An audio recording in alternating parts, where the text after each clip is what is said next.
উমারে ফারুক কার নাম বাবাজি জি উমারে ফারুক রাদিয়াল্লাহু তাআলা আনহু তিনি বাবাজি বাগের বিচারও করেছে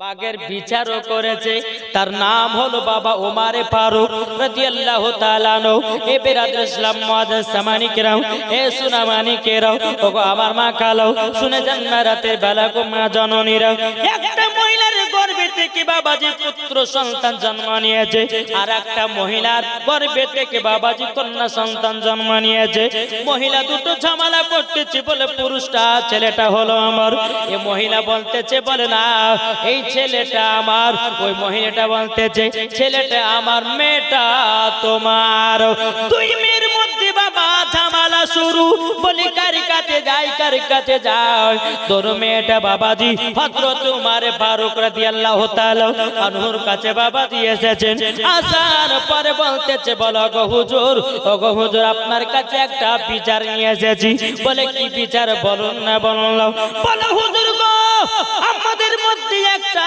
পুত্র সন্তান হয়েছে এ বলতেছে আমার সন্তান আমিও বলতেছি আমার সন্তান হুজুর আপনি বিচার করে দিন কার কোনটা সন্তান জোরে বলুন না সুবহানাল্লাহ এ বাবাজি আমাদের মধ্যে যদি বিচারটা হতো বাবাজি যে দেখতে বেশি সুন্দর থাকতো বাবাজি বলে দিতাম যে ওই মহিলার তাই হলো ছেলে কিন্তু বাবাজি উমারে ফারুক রাদিয়াল্লাহু তাআলা তিনি পবিত্র কোরআনটাকে খুলে দিলেন খুলে দেওয়ার পরে বলতেছে এ মায়েরা তোমরা এক কাজ করো একটাই ছেলে তোমরা দুজনাতে বলতেছে ছেলেটা আমার মেয়েটাকে বাবা কেউ নিতে চাই না বাচ্চা মেয়েটাকে কেউ নিতে চাই না ছেলেটাকে বাবা দুই মেয়েটা বলছে আমারই সন্তান বেরাদুল ইসলাম মুআজ্জাজ সামানি কিরাম উমারে ফারুক রাদিয়াল্লাহু তাআলা তিনি বলতেছে ও মহিলা তোমরা এক কাজ করো তোমরা ঘরের ভিতরে নিজে ঢুকে যাও ঢুকে যাওয়ার পরে নিজের স্তনে দুই ফোঁটা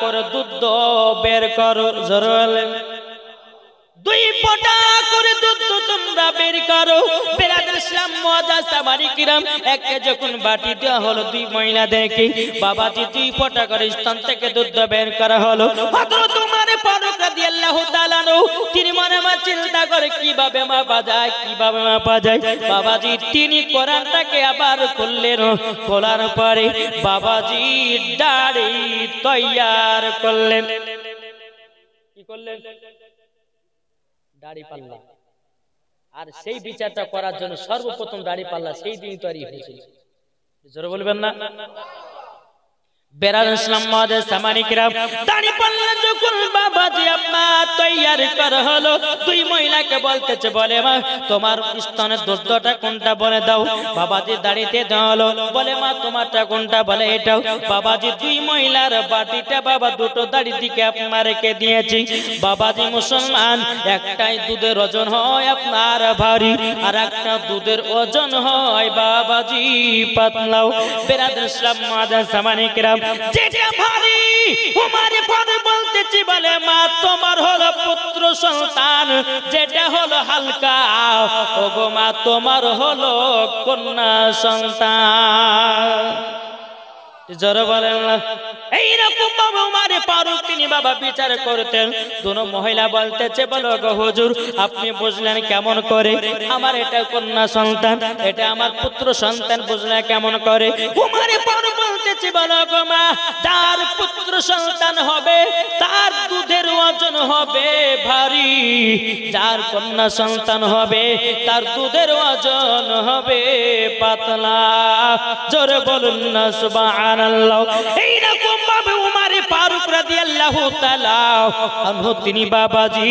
বিচার করতেন জোরে কোন সুবহানাল্লাহ উমারে ফারুক তিনি বাঘের বিচার করতেন কি কেমন ভাবে এক গচ্ছা বাঘ জঙ্গলে ছিল রাস্তাতে বসে আছে মানুষজন ভয়ে রাস্তা দিয়ে চলাফেরা করতে পারে না সমস্ত গ্রামের মানুষের গিয়ে বলতেছে বলা গো হুজুর বিচার করতে হবে বলে কার বলে বাঘের বলে বাঘে বলে হ্যাঁ বলে একদম বাগেরা রাস্তাকে আপনার ঘেরাও করে দিয়েছি, আমাদেরকে চলতে দেয় না, চলতে দেয় না।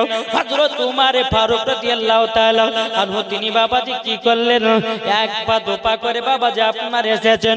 আসারি পারি বাঘগুলোকে বলতেছে, বলে বাঘ তোদের জায়গা হলো জঙ্গলে, রাস্তাতে নয়। তোদের ভয়ের কারণে দুনিয়ার মানুষেরা রাস্তা দিয়ে চলতে পারে না, যা চলে যাও, তোরা জঙ্গলে খেলাধুলা কর। বাঘেরা সুরসুর করে বাবা ওঠে, জঙ্গলের দিকে চলে যায়। তিনি বাগরে বিচার করতেন। এ বাবাজি মুসলমান ভাইরা, ওগো আমার সোনা মানিকেরা, একদিন বাবাজি হযরত উমর ফারুকের একটা সন্তান ছিল। উমর ফারুকের পুত্র সন্তান ইমামে হোসাইনের সঙ্গে বাবা খেলাধুলাতে মাশগুল। কেমন খেলাধুলা করতেছে, খেলাধুলা করতে করতে করতে ইমামে হোসাইন বলতেছে, উমর ফারুকের বেটাকে বলতেছে, বলে এ তুমি গোলামের বাচ্চা, গোলাম। কে বলল? ইমাম হোসাইন উমর ফারুকের বেটাকে বলছে, এই তুমি গোলামের বাচ্চা, গোলাম। উমর ফারুকের বেটা বাবাজি আপনার মনটা খারাপ। ওগো ইমামে হোসাইন, আপনি আমাকে গালি দিলেন কেন? আপনি আমাকে গোলামের বাচ্চা, গোলাম বললেন কেন? আমার আব্বা তো মদিনা শরীফের বিচারক মানুষ, আমার আব্বা তো মদিনা শরীফের রাষ্ট্রপতি, কেন আপনি গালি গালাজ করেছেন বলুন না, বলল। বাবাজি ইমামে হোসাইন আবার বলতেছে, বলো গো উমর ফারুকের বেটা, তুমিও গোলাম, তোমার আব্বাও গোলাম, তার জন্য আমি বলেছি তুমি গোলামের বাচ্চা, গোলাম। উমর ফারুকের বেটা কান্না করতে করতে গিয়ে বলতেছে, বলে আব্বা গো, আপনি তো বাঘের বিচার করেন, আপনি তো আপনার কিনা মানুষের বিচার করেন, আব্বা গো আমার একটা বিচার করে দিতে হবে। বলে কি বিচার? বলে ইমামে হোসাইন আজকে আমাকে গোলামের বাচ্চা, গোলাম বলেছে। আব্বা আজকে বিচার করে দিতে হবে, আপনি হচ্ছে মদিনা শরীফের রাষ্ট্রপতি, আমি হচ্ছে রাষ্ট্রপতির বেটা, আর ইমামে হোসাইন বলেছে গোলামের বাচ্চা, গোলাম। আব্বা আপনাকে বিচার করে দিতে হবে। জোরে বলে। উমর ফারুক বলতেছে, বলে বেটা তুমি কি জানো নাকি ইমামে হোসাইনের কার নাম? যিনি কারবালাতে শহীদ হয়ে যাবে, যিনি কারবালাতে শহীদ হয়ে ইসলামটাকে জিন্দা করবে, কোরআনটাকে জিন্দা করবে, মসজিদটাকে জিন্দা করবে, রোজাকে জিন্দা করবে, হজকে জিন্দা করবে। বেরাদ ইসলাম উমর ফারুক বলতেছে, বলে বেটা তার নাম হলো হযরতে ইমামে হোসাইন। ও বেটা ইমামে হোসাইন কার নাম তুমি কি জানো নাকি? নবীজি যখন সিজদাতে চলে যায়, ইমামে হোসাইন নবীজির কাঁধে চড়ে যায়, কাঁধ থেকে নামে নাও, তার নাম হলো ইমামে হোসাইন। এ বেটা তবে জোরে না শুনে নাও, ইমামে হোসাইন কাঁদলাম, আমার নবীজির কাঁধ মুবারকে চড়ে চড়ে ঈদগাহ ময়দানে যায়, তার নাম ইমামে হোসাইন। এই বেটা আমি কেমন করে বিচার করব বেটা, বলো না, বলো না। উমর ফারুকের বেটা বলতেছে, বলো গো আব্বাজান আপনাকে বিচার করেই দিতে হবে, কোনো কথা নেই, করতেই হবে। ঠিক আছে বেটা তাই হবে। উমর ফারুক এক পা দুপা করে হযরত আলীর কাছে গেছে, বলে আলী তোমার বেটা আমার বেটাকে বলেছে গোলামের বাচ্চা, গোলাম, এই কথা নিয়ে কালকে একটা বিচার বসবে। ঠিক আছে আলী বলে ঠিক, অসুবিধা নেই। সকাল হয়ে গেল, উমর ফারুকের বেটাকে সঙ্গ করে নিয়ে এক জায়গাতে আপনার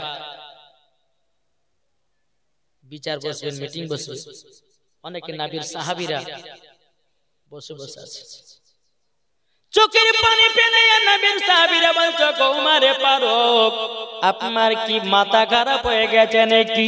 যেই নওয়াসায়ে রাসূল আমার নবীজির নাতি হযরত ইমামে হোসাইনের কেন বিচার করতেছেন?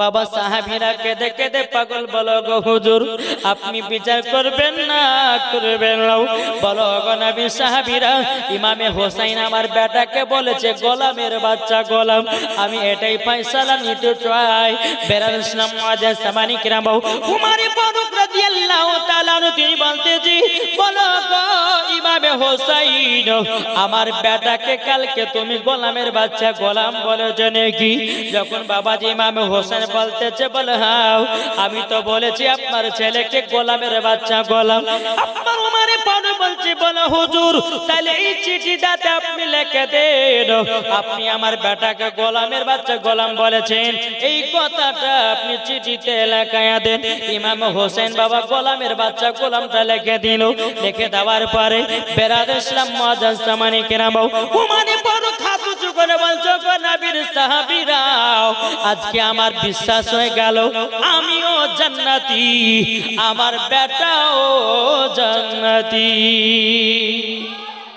জান্নাতি সমস্ত নবী সাহাবীরা বলছো গো উমরে ফারুক আমরা তো কথা বুঝতে পারলাম না বলে কেন বুঝতে পারোনি বলো না বলে হুজুর কিভাবে আপনি জান্নাতি হলেন বলুন না হযরত উমরে ফারুক বলতেছে বলো গো নবীর সাহাবীরা ইমামে হোসেন আমাদের দুই বাবাটাকে বলেছে গোলামের বাচ্চা গোলাম আমি চিঠিতে আমি লিখে নিলাম কাল হাসরের মাঠে কাল কিয়ামতের ময়দানে আমি এই চিঠিখান আমি নবীকে দেখাবো এবং কিনা আমি আল্লাহ পাক আল্লাহ তাআলাকে দেখাবো যে ইমামে হোসেন আমাকে গোলামের বাচ্চা গোলাম বলেছে তখন বেরাদ ইসলাম মুআজ্জাজ সামানি কিরাম সমস্ত সাহাবীরা বলতেছে বলো গো উমরে ফারুক আপনার বেটাকে বলেছে গোলাম আপনাকে বলেছে গোলাম বলে কথাটা আমরা বুঝতে পারি না ইমামে হোসেন বলছো গো নবীর সাহাবীরা তোমরা শুনে নাও আমি উমরে ফারুকের বেটাকে গোলামের বাচ্চা গোলাম বলেছি কেন তোমরা জানো সাহাবীরা বলতেছে আমরা তো জানি না হুজুর একটু বলে দেন ইমামে হোসেন বলতেছে বলো গো নবীর সাহাবীরা হযরত উমরে ফারুক আমার নবীজির গোলাম তার বেটা আমার নানাজির গোলাম তার জন্য গোলামের বাচ্চা গোলাম বলেছি বুঝতে পেরেছেন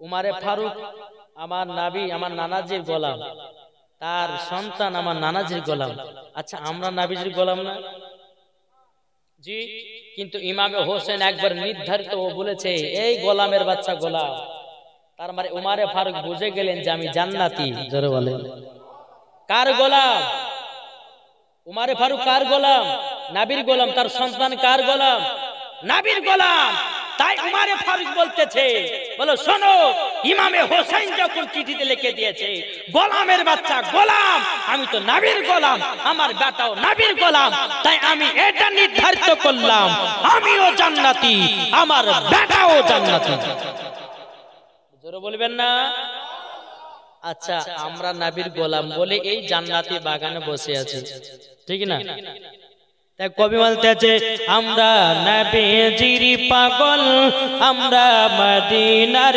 পাগল হবে না জোরে একটু মনে হয় ঝোল পানি শেষ নাকি জি সুবহানাল্লাহ হবে না আমরা মদিনার পাগল আমরা নবীজির পাগল আমরা মদিনার পাগল আমরা নবীজির পাগল ওই মদিনার দুলা মাটি ওই মদিনার দুলা মাটি নয়নের কাজল আমরা মদিনার পাগল আমরা নবীজির পাগল মনে আছে নবী নবী সেই তো দু জাহানের ছবি জোরে বলুন মনে আছে নবী নবী সেই তো দু জাহানের ছবি আর যার দিলেতে নবী ভরা যাবে তারা সোনার মদিনা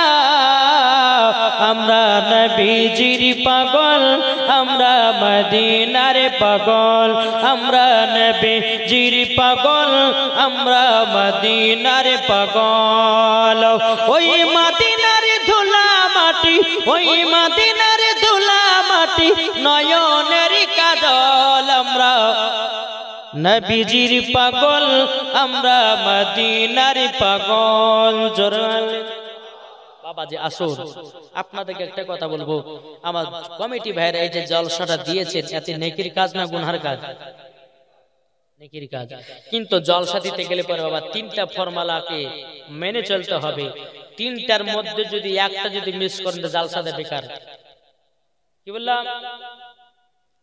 জলসা দিতে গিয়ে তিনটা জিনিস মেনে চলতে হবে, আর তিনটার মধ্যে যদি একটা যদি আপনি মানে ভুল করে দেন তো সবই বেকার। বলবো, শুনতে রাজি আছেন? এক নম্বর হলো, বাবা মাকে যদি কেউ কষ্ট দেয়, ওই ছেলে যদি জালসা দেয়, জালসা দিয়ে কোনো কাজ হবে? একটু জোরে বলেন না। দ্বিতীয় নাম্বার, যদি নামাজ না পড়ে, জালসা দিয়ে কাজ হবে? তাহলে কটা হলো? দুটো। তিন নাম্বার, মুর্শিদাবাদ থেকে আমি এসেছি বাবাজি, যদি আমার প্রতি কেউ যদি একটু রাগান্বিত হয়ে যায়, আমার প্রতি যদি কেউ আমাকে দুঃখ কষ্ট দিয়ে দেয়, আমি যদি এখান থেকে দুঃখ নিয়ে যদি বাড়ি যাই, আমি মুসাফির ব্যক্তি, আমি আল্লাহর কাছে দোয়া করে দেব, বলে আল্লাহ গো, ওই জায়গাতে জলসা করতে গিয়েছিলাম, ওখানকার কমিটির আমাকে সম্মান দেয় নাই। বাবাজি মুসলমান ভাইরা, আল্লাহ পাক আল্লাহ তাআলা বলতেছে ওই জলসা আমি কবুল করব না। এখানকার কমিটি ভাড়া ভালো, আসা মাত্রই নাস্তা, আসা মাত্রই বাবা ভাত। অন্য অন্য এলাকাতে গিয়ে বক্তাদের কোনো সম্মানই নাই।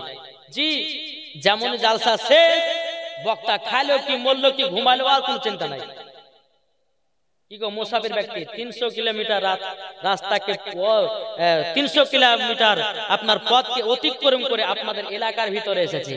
আবার কিছু কিছু কমিটি বলছে, হুজুর বলে এক গ্রামবাসীরা, বক্তা তো 20,000 টাকা নিছে, 15,000 নিছে, ওর সম্মান কেন করব? কি গো, আছে না নাই? জি, বেরাদ ইসলাম মুআজ্জাজ সামানে কিরাম, এই বাবা আপনাদের এলাকা নয়, পরে একটা ক্যানিং থানায় জলসা করতে গেছিলাম। আপনাদের এলাকাটা কি গ্রাম? হ্যাঁ, বাইসারা, এটা ওই জয়নগর নাকি? জয়নগর কো একটা জেলাতে এসেছিলাম বাবাজি, সব লোকেরা ভালো। আচ্ছা যাই হোক, তো জয়নগর বলে আমি আপনার চিনি। তো জয়নগর অনেক জায়গাতে এসেছি জলসা করতে, মানুষজন খুব ভালো ব্যবহার করে, তার জন্য আমি এই জায়গাতে আসলাম।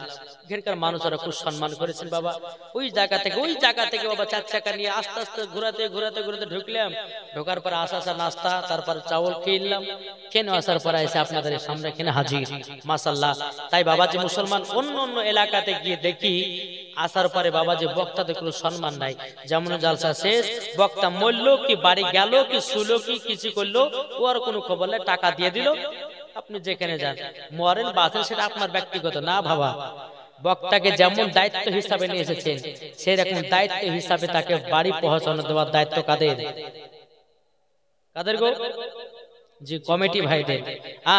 যদি কোনো বক্তা যদি দুঃখ পেয়ে যদি বাড়ি চলে যায়, তো জালসাটাই বেকার। কেন? একজন বক্তা যখন বাবা 300 কিলোমিটার আপনার 300 কিলোমিটার পথকে অতিক্রম যখন আসে, একটা মুসাফির হয়ে যায়, আল্লাহ বলছে আমি মুসাফির ব্যক্তির দোয়া কারেন্টের মতো কবুল করি। কি বললাম? কারেন্টের মতো কবুল করি। তো বাবা যে সোনা মানিক, আপনাদেরকে একটাই অনুরোধ করে বলবো, জলসা দিচ্ছেন ভালো কথা, নেকির কাজ, ইবাদতের কাজ, তবে মা বাবাকে মহব্বত করবেন, 5 ওয়াক্ত নামাজ পড়বেন, যে বক্তাকে নিয়ে আসবেন সম্মান করবেন, ভালোবাসবেন, দেখবেন দেশের উন্নতি বাড়বে। জোরে বলেন একবার তো না, আল্লাহুম্মা মাওলানা মুহাম্মাদ আলা আলে মাওলানা মুহাম্মাদ, তুমি মানলে মানো। কি গো, কিছু কিছু মানুষ আছে নবীকে মানে না, আছে না? কবে বলতেছে তুমি মানলে মানো, না মানলে মানো না। কি গো, আছে না নাই? তুমি মানলে মানো, না মানলে মানো না। আশিকেরি আসল জান্নাত সোনার মদিনায়, আশিকেরি আসল জান্নাত সোনার মদিনায়। তুমি মানলে মানো, না মানলে মন মানো না, আশিকেরি আসল জান্নাত সোনার মদিনা, আশিকেরি আসল জান্নাত সোনার মদিনা। আশিক হৃদয়ে যত ইশকেরি জ্বালা, জোরে বলুন, আশিক হৃদয়ে যত ইশকেরি জ্বালা দূর করিতে পারে ওই মদিনাওয়ালা, জোরে বলেন। আশিক হৃদয়ে যত ইশকেরি জ্বালা দূর করিতে পারে ওই মদিনাওয়ালা, ওই মদিনাওয়ালা। তাই মদিনা মদিনা করি, তাই মদিনা মদিনা করি হয়ে যাও পানা, আশিকেরি আসল জান্নাত সোনার মদিনা। তুমি মানলে মানো, তুমি মানলে মানো, না মানলে মন মানো না, আশিকেরি আসল জান্নাত সোনার মদিনা। আল্লাহুম্মা সাল্লি আলা ওয়ালা আলি সাইয়্যিদিনা মাওলানা মুহাম্মদ সাল্লাল্লাহু তাআলা আলাইহি সাল্লাম। বাবাজি মুসলমান ভাইরা, তাহলে বলুন না আমরা নবীকে কে কে মোহাব্বত করতে রাজি? সুবহানাল্লাহ। এই কমিটি ভাইরা কষ্ট করে জালসা দিয়েছে, এত সুন্দর সাজিয়েছে। আচ্ছা বলুন, এই সাজানো তো আপনার নেকি আছে না নাই? আছে। কেন বলুন তো? আল্লাহ যখন বলেন, বলে এই ফারিস্তারা যাও, আমার নবী মুস্তাফা আমার সঙ্গে দিদার করবে, তোমরা প্রথম আসমান সাজিয়ে দাও, দ্বিতীয় আসমান সাজিয়ে দাও, 3 নম্বর আসমান সাজিয়ে দাও, 4 নম্বর আসমান সাজিয়ে দাও, 5 নম্বর আসমান সাজিয়ে দাও, এইরকম ভাবে 7 আসমান সাজিয়ে দাও। বাবাজি মুসলমান সোনা মানিক, এই সাজানো তো বাবাজি নেকি পাওয়া যায়, জোরে বলে। আর কিছু কিছু মানুষ আছে বাবাজি মসজিদ এবং তারা সাজাতে চায় না, আছে না নাই? আসুন বাবাজি সোনা মানিক, আপনারা কষ্ট করে এই জান্নাতি বাগানে বসে আছেন, আল্লাহর কাছে দোয়া করব কমিটির ভাইদের জন্য এই জলসাকে যেন কামিয়াব করে দেয়, কবুল করে না, জোরে বলুন আমিন। বাবাজি আমার মা বোনদেরকে বলবো, মা খালারা আপনারা শুনবেন, মা রাতের বেলায় মা জননী, আপনাদেরকে বলবো স্বামী স্ত্রীর মধ্যে ভালোবাসা মহব্বত রাখবেন। স্বামী স্ত্রীর মধ্যে ভালোবাসা মহব্বত যারা রেখেছে, আল্লাহ বলছে ওই বাড়িতে আমি রহমত বর্ষিত করেছি, জোরে বলেন। আসুন আল্লাহ পাক আল্লাহ তাআলা বলছে, বান্দা তোমরা নামাজ পড়ো, রোজা করো, হজ যাকাত সব করো, কিন্তু তার ভিতরে ভিতরে তোমরা ঈমান ও আকীদাকে ঠিক রাখিও। ঈমান আকীদা বলতে কাকে বোঝায় জানা আছে না? জি জানেন কেউ? ঈমান মানে হলো, বলবো নাকি? ঈমান মানে হলো কি? আমরা আল্লাহকে না দেখে বিশ্বাস করেছি। আমরা আল্লাহকে দেখেছি কোন দিন? জি দেখি নাই, কিন্তু আমরা বিশ্বাস আমার আল্লাহ আছে, বিশ্বাস আমার নবী আছে, বিশ্বাস ওলিগণ আছেন, জোরে বলেন। আর এই বিশ্বাসের নামই হচ্ছে ঈমান, নাকি বলছেন বাবাজি সোনা মানিক? তাই আসুন আপনাদেরকে আমি বলতে চাই, সঠিক রাস্তায় চলুন, নবীকে মোহাব্বত করুন, মা বাবার সেবা করুন। এখন অনেকে যুবক আছে ভাইরে, মা বাবাকে সম্মান করে না, বিবাহ শাদী করছে, হ্যাঁ, তারপর মা বাবাকে আলাদা করে দেয়, এক মুঠো মা বাবাকে ভাত দেয় না। কত দুঃখের বিষয় বলুন তো। আল্লাহ বলছে, বান্দা তোমরা যদি নামাজ পড়ো, রোজা করো, হজ করো, যাকাত দাও, তাইলে পরে তোমার মা বাবাকে তুমি যদি এক মুঠো ভাত না দাও, তোমার মা বাবাকে যদি উঁচু গলাতে কথা বলো, তোমার নামাজ বেকার, রোজা বেকার, হজ বেকার, যাকাত বেকার, সব বেকার। আমার পাক আল্লাহ তাআলা বলতেছি ও আমার বান্দারা তোমার বাপ মা হলে এক কিসিমের রব, এক কিসিমের রব। বাবা বিরাদর ইসলাম মাদার সামানি কিরাম যখন বাবা দিয়ে কথা বলাও বেরাদার, আল্লাহ পাক আল্লাহ তাআলা বলতেছি যারা বাপ মাকে মহব্বত করেছে বাবাজি তারাই নবীকে পেয়ে গেছে, তারাই বাবা ওলিগণকে পেয়ে গেছে, তারাই বাবা জান্নাতি হয়ে গেছে। জোরে বলুন না সুবহানাল্লাহ। এই বাবাজি চলুন আপনাদেরকে বলি কালকে আমরা ঈদুল ফিতরের নামাজ কে কে পড়েছে হাত তোলেন। ঈদুল ফিতরের নামাজ পড়েছেন তো বাবাজি মুসলমান? এ সোনা মানিকেরও চলুন আমার রহমতের নবী নূরে মুজাসসাম নবী কামলিওয়ালা মক্কি ও সরদার আহমদ মুখতার নবী মুহাম্মদ রাসূলুল্লাহ সাল্লাল্লাহু তাআলা আলাইহি সাল্লাম বিরাদার মুআজ্জাম ইকরাম আমার নবীজি বাবা মসজিদ ঘর মুবারক থেকে বাবা বেরিয়ে হুজুর মুবারক থেকে বেরিয়ে বাবা ঈদের নামাজ পড়াতে যাবে। রাস্তা দিয়ে বাবা চলতে লেগেছে, বাবা চলতে চলতে চলতে চলতে এক জায়গাতে কিছু বাচ্চা বাচ্চা ছেলেরাও যেন বাবাজি খেলাধুলা করে, নতুন নতুন জামা পরে, নতুন নতুন পোশাক পরে এবং কি দেখতেছে বাবাজি মুসলমান ভাইরাও এবং তার ছেলের বাপেরা কি করলো হাত ধরে ধরে তারা ঈদগাহ ময়দানে নিয়ে যাচ্ছে। কিন্তু বাবারে ওই ছেলেদের মধ্যে কিছু ছোট ছোট বাচ্চা ছেলেরা খেলাধুলা করতেছিল। ওই ছেলেদের মধ্যে একটা ছেলেকে আমার নবীজি নজর করে দেখলো তার শরীরে বাবাজি নতুন জামা নাই, তার শরীরে পুরাতন জামাও। আমার নবী মুস্তাফা গিয়ে বাবা ওই বাচ্চা ছেলের মাথাতে রহমতের হাত কান বাবা রেখে দিয়েছে। আমার নবীজি বলছে বাচ্চাও এখানকার বাচ্চারা কত খুশি করতেছে আর তুমি কান্না করতেছ কেন? বলো না তোমার গায়ে নতুন জামা কই, তুমি কেন গোসল করো নাই? বাচ্চাটা চোখের পানি ফেলায় বলতেছি বলো গো রব্বুল আলামিন। আবার নবীকে কি জবাব দেব? বিরাদর ইসলাম মুআজ্জাম সামানি কিরাম বাচ্চাটা বলতেছি বলো গো নবীজি, নবীজি আমি যে ঈদের নামাজ পড়তে যাব আমার আব্বা নাই, আমার মা নাই। যেমন বাবা এই কথা বলো বলার পরে আমার নবীজি বলছে তোমার আব্বা কোথায় গেল? বাচ্চাটা বলছো গো নবীজি আমার আব্বা যুদ্ধ করতে গিয়ে শহীদ হয়ে গেছে, আবার মা আরেকটা বিয়ে করে আমাকে রেখে দিয়ে চলে গেছে। ও গো নবীজি মাও নাই আব্বাও নাই, আমার হাত কানাকে ধরে ধরে ঈদগাহ ময়দানে নিয়ে যাবে। ও গো নবীজি যেই ছেলেগুলো খেলাধুলা করতেছে তার বাপেরা গোসল করাইয়া দিয়েছে, তার বাপেরা নতুন জামা পরাইয়া দিয়েছে, তার বাপেরা আতর মাখাইয়া দিয়েছে, তার বাপেরা সুরমা লাগাইয়া দিয়েছে। ও গো নবীজি আমার তো আব্বা না, কে গোসল করাইয়া দেবে?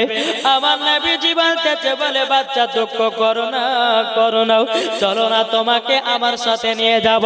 বাচ্চা ছেলেটাকে আমার নবীজি বাড়িতে নিয়ে আসলেন বাবা। আসার পরে আমার নবীজি নিজের হাতে গোসল বানায়া দেয়। জোরে বলুন না সুবহানাল্লাহ। নিজের হাতে বাবা গোসল বাবা বানায়া দেয়া যায়। বিরাদর ইসলাম মুআজ্জাম সামানি কিরাম এ সোনা মানিকেরাও নিজের হাতে যখন বাবা গোসল কানা বানায়া দিয়েছে, নতুন একটা পোশাক নবীজি পরায়া দিয়েছে, তারপরে বাবা আতর লাগায়া দিয়েছে, চোখে সুরমা দিয়ে দিয়েছে, আমার নবীজি কাঁধের উপরে তুলে নিয়েছে বাবা। বাবা ঈদগাহ ময়দানে চলতে আছি, আমার নবীজি বলছো ছেলে বলো না তুমি খুশি কি খুশি নাও? বাচ্চাটা কথা বলে না, বলে না, শুধু আব্বা আব্বা করতেছে। আমার নবীজি বলতেছি বলো গো বাচ্চা আমি তোমার আব্বা হব। তখন বাচ্চাটা একটু মুচকি হেসেছে, এই বাচ্চাও আমার বিবি আয়েশা হবে তোমার মা এবং তোমার আলী হবে তোমার চাচা এবং ইমাম হাসান ইমাম হুসাইন হবে তোমার ভাই এবং খাতুনে জান্নাত হবে তোমার বোন। যেমনই বাবা এই কথা বলেছে বাচ্চাটা বাবা চোখ দিয়ে বাবাজি আপনার কি নাও ঝরঝর করে দুঃখের পানি বের করেছে। নবী গো আমার আব্বা নাই, মা নাই, ভাই নাই, বোন নাই, চাচা নাই। আবার নবীজি বলছে বাচ্চা টেনশন করো না, তোমার আব্বাও আছে, তোমার মাও আছে, তোমার চাচাও আছে, তোমার বহিনও আছে, তোমার ভাইও আছে। জোরে বলেন বেরাদার ইসলাম মুআজ্জাজ সামানিকরাও, আমার নবীজি বাচ্চাটাকে নিয়ে ঈদগাহ ময়দানে গেলেন। বাবা, আমার নবীজি ঈদের নামাজ যখন পড়ায়া দিলেন, ঈদের নামাজ পড়ায়া দেওয়ার পরে আমার নবীজি একদিকে নজর করে দেখলো কিছু কিছু সাহাবীরা বাবা ঈদের মাঠে বাবা ছিঁড়া ছিঁড়া কাপড় পরে ঈদের মাঠে নামাজ পড়তে গেছে।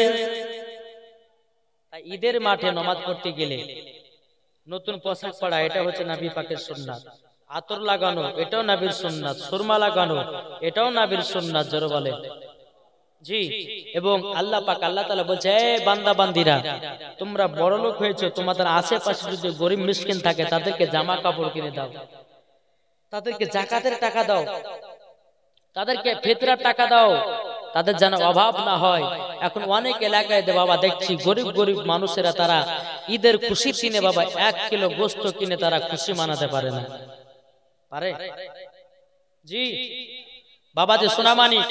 তাই আপনাদেরকে বলতেছে বাবাজি, রোজার মাস এই যে আপনারা 30টা রোজা করলেন, 30টা রোজা করার পরে যদি আপনারা ঠিকভাবে ফকির মিসকিনের হক আদায় না করেন, আচ্ছা বলুন রোজা কি ঠিক হবে? আপনার বাড়ির পাশে ধরেন দুটো গরিব আছে, তারা খেতেও পায় না, ঠিকভাবে ইফতার করতে পারে না, ঠিকভাবে রাতের সেহরি খেতে পায় না, বাসি ভাত খেয়ে আপনার সেহরি করে, আপনার ইফতার করতেছে বাবা দুটো খেজুর, কি করে দুটো খেজুর। আর এখন আবার কিছু একটা নিয়ম উঠে জানে, মসজিদে এলান করছে বলে আজকে অমুক জন ইফতার দিয়েছে, তোমাদের সবার যাওয়ার থাকলেও সবাই ইফতার করতে আসবে। কিছু কিছু মানুষ আছে বাবাজি বাড়ি থেকে আবার 2 টাকার স্টার পকেটে খেজুরে ভরে নেয়, পকেটে খেজুর ভরে নেয়।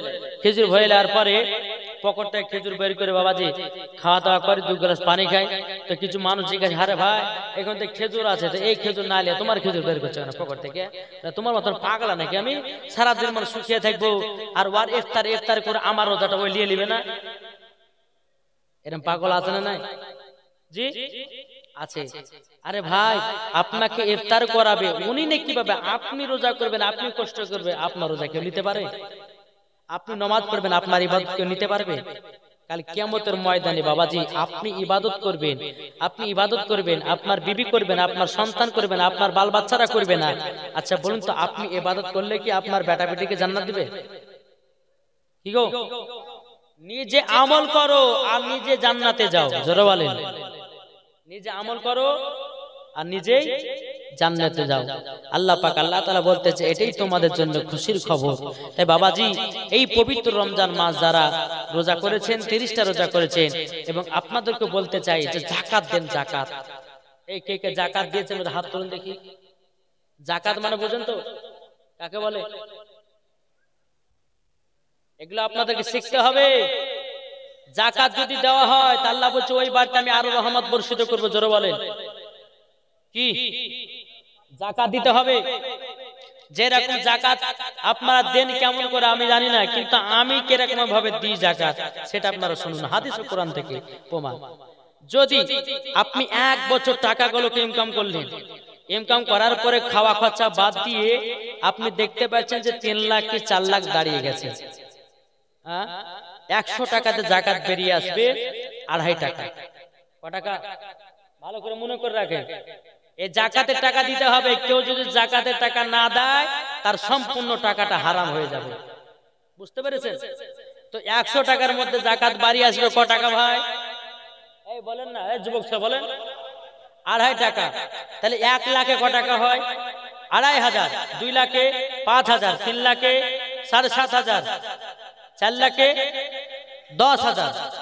এইরকম ভাবে আপনাদেরকে যাকাতটা ফকির মিসকিন মাদ্রাসাতে বিলি করে দিতে হবে। জোরে বলেন সুবহানাল্লাহ।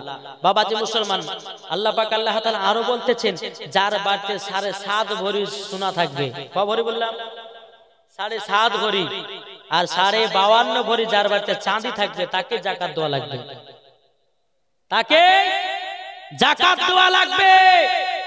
আর যারা সঠিক রাস্তায় যাকাত দেবে আল্লাহ বলতেছে আমি তাকে আরো বড় লোক বানিয়ে দিব। জোরে বলে।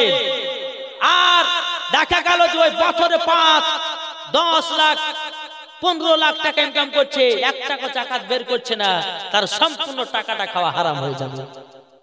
বুঝতে পেরেছেন? আসুন বাবাজি, আপনাদেরকে বলে গেলাম, এগুলাই হচ্ছে আমাদের জন্য, আপনাদের জন্য আমল। ইনশাআল্লাহ এই আমলগুলো যদি করে আপনারা মানে যদি অন্ধকার কবর যেতে পারেন, তো ইনশাআল্লাহ দেখবেন মরার পরে জান্নাতি। একবার দূর বলুন আল্লাহুম্মা মাওলানা মুহাম্মদ ওয়া আলা আলি সাইয়্যিদিনা মুহাম্মদ সাল্লাল্লাহু তাআলা আলাইহি সাল্লাম। এই বাবাজি মুসলমান ভাইরা, আমার নবীজি দেখেছেন ঈদের মাঠে, বাবা দেখেছে কিছু সাহাবীরা আপনার ছিঁড়া ছিঁড়া কাপড় পরে বাবাজি ঈদের মাঠে এসেছে। বাবা আমার নবীজি চোখের পানি ফেলায় কান্না করতে লেগেছে। বাবা আমার নবীর সাহাবীরা বলতে, চোখ দয়াল নবীজি এত খুশির দিনে কান্না করছেন কেন?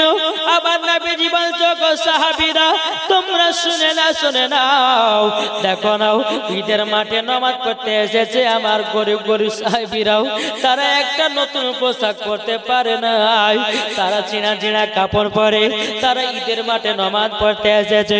বেরাদর ইসলাম মুআজ্জাজ সামানি কেরামও সমস্ত সাহাবীরা বলছো, গো নবীজি যারা গরিব মানুষ, যারা জামা কেনার ক্ষমতা রাখে না, যারা ছিঁড়া ছিঁড়া জামা পরে মাঝে আপনার কিনাও ঈদগাহ ময়দানে নামাজ পড়তে যাবে, ওগো নবীজি তাদের জন্য কি ফরমালা আছে? আমার নবীজি বলতেছে, বলো গো আমার সাহাবীরা তোমরা শুনে রেখে দাও, শুনে রেখে দাও, যারা আমার গরিব যাবে, যারা জামা কিনতে পারে না, যারা কাপড় কিনতে পারে না, আমি আল্লাহ পাক আল্লাহ তাআলার কাছে দোয়া করে দিয়েছি, কাল কিয়ামতের ময়দানে ওই উম্মত গুলোকে জান্নাতি পোশাক দান করা হয়। জান্নাতি পোশাক তাদেরকে দান করা হবে, আর জান্নাতি লেবাস পরে তারা জান্নাতে যাবে। এ বাবাজি মুসলমান ভাইরাও, আপনি যদি দুনিয়ার মধ্যে একটা গরিবকে যদি জামা কিনে দিতে পারেন, একজন মহিলাকে যদি কাপড় কিনে দিতে পারেন, বাবাজি কাল কিয়ামতের ময়দানে আপনাকেও জান্নাতি লেবাস দেওয়া হবে। জোরে বলুন না সুবহানাল্লাহ। তাই বাবাজি রোজা করুন, গরিবের প্রতি লক্ষ্য রাখুন, নামাজ পড়ুন, আপনার গরিবের প্রতি লক্ষ্য রাখুন, রোজা করুন, গরিবের প্রতি লক্ষ্য করুন, বাবাজি আপনি নেক কাম করুন এবং কিনা গরিবের প্রতি হকটা আদায় করুন। আল্লাহ পাক আল্লাহ তাআলা বলতেছে, ওটাই আমার আসল নেক বান্দা। জোরে বলুন সুবহানাল্লাহ। তাই বাবাজি মুসলমান ভাইরাও, আপনাদেরকে বলতে চাই রে বাবা, আল্লাহ পাক আল্লাহ তাআলা বলছো, গো আমার বান্দা বান্দিরাও, সর্বপ্রথম জান্নাতের ধাপ হলো তোমাদের বাপ মা। জান্নাতের ধাপ প্রথম কি? জোরে বলেন না, বাপ মা। আচ্ছা বলুন তো, কার কার মা বেঁচে আছে একটু হাত তুলেন দেখি। কাদের কাদের বেঁচে নেই তারা হাত তুলেন। যাদের মা বিদায় নিয়ে চলে গেছে তারা হাত তুলবেন, মাশাআল্লাহ। আচ্ছা বলুন তো, যাদের যাদের মা চলে গেছে আর মা বলে ডাকলে মা পাবেন ভাই? আর মা সারা দিবেন? আরে ভাই, বিবি চলে গেলে আরটা বিয়ে করতে পারবেন, কিন্তু মা চলে গেলে আর মা পাওয়া যাবে? মা পাওয়া যাবে না। আল্লাহ বলতেছে, বলে গো বান্দারা, তোমরা মার প্রতি লক্ষ্য করো, লক্ষ্য রাখো। বেরাদার, ওই বাংলাদেশের মধ্যে কিছু একটা ঘটনা ঘটেছিল। বাবা এক ঘরে তিনটি সন্তান বিবাহ শাদী করেছে, বাপ মায়ের জায়গা করেছে, বাবা পায়খানা চেম্বার করে তিন বেটাতে লাথি মারতেছে, তিন বেটাতে বাবা মাকে লাথি মারছে, বাবাকে লাথি মারছে। আচ্ছা বলুন, ওই সন্তান জান্নাতি হবে না জাহান্নামী? জাহান্নামী। যেই সন্তান মা বাপের খোঁজ নেয় না, ওই শখে সন্তান বলাই যাবে না। এখন বাবাজি বেটালাই ব্যথা, ব্যথা বুঝেছেন কি বললাম? এখনকার বেটালাই ব্যথা, বেটা হলে করে বলছে 8 চেয়ার কিনে দাও, বেটাই হলে বলছে বাপ 4 চাকা কিনে দাও, বেটারাই বলতেছে কি আমাকে আরাম 5 কিনে দাও, কি গো বুলেট কিনে দাও। আচ্ছা বাবাজি মুসলমান শোনা মানে, আমার নবীজি বলেছে, যেই ঘরে কন্যা সন্তান নাই ওই ঘরে কোনো বরকত নাই, যেই ঘরে কন্যা সন্তান আছে ওই ঘরে আল্লাহ রহমত বর্ষিত আছে। জোরে বলেন জি। আমার নবীর কাছে একজন সাহাবী এসে বলছে, ইয়া রাসূলুল্লাহ, ইয়া হাবিবাল্লাহ, নবী গো, কার মোহাব্বত করব বলো? তোমার মাকে। বলে তারপরে কাকে? বলে তোমার মাকে। তারপরে কাকে? তোমার মাকে। তারপরে কাকে? তোমার আব্বাকে। তিনবারের বেলার পর বাবা 4 নম্বরে নাম এসেছে। বাবার মায়েদের সম্মান উঁচু করেছে আমার নবীজি 3 বার। কতবার? 3 বার করেছে। বেরাদর ইসলাম মুআদ্দাস সামানি کرام, চলুন বাবা দেখে যাই। ও মা কালা, ও ভাইরা, যুবকেরা, শুনে নাও, শুনে নাও। বিবাহ শাদী করো, বিবিকে বিবির জায়গাতে রাখো, বোনকে বোনের জায়গাতে রাখো, মাকে মার জায়গাতে রাখো, বাবাকে বাবার জায়গাতে রাখো, ভাবিকে ভাবির জায়গাতে রাখো, ভাইকে ভাইয়ের জায়গাতে রাখো। ও ভাই, আপনার জন্য নেকির কাজ। এখনকার যুবকদেরকে দেখা যায়, কোন ভাই যদি বিবির জন্য যদি একটা কাপড় কিনে নিয়ে আসে রে বাবা, কিন্তু বেরাদার মার জন্য কিনে নিয়ে আসে না। গভীর রাত্রিতে বেটা বাড়ি দেখতেছে, বউর জন্য কমলা লেবু নিয়ে এসেছে, মার জন্য তে নিয়ে আসলেন না। এই যুবক কখনো এইরকম করবেন না। আপনার বিবির জন্য যদি একটা ফল কিনেন, আপনার মা জননীর জন্য একটা ফল কিনেন, মরার পরে জান্নাতি হয়ে যাবে। এই বাবা সোনা মানিক, আপনার যখন বিদেশে যান, যখন কেরালা রাজমিস্ত্রির কাজে যান। আচ্ছা বাবা, রাজমিস্ত্রির কে কাছে হাত তুলে দেখি বাবা। রাজমিস্ত্রি, যারা রাজমিস্ত্রি আছেন কলকাতা যান, তারপর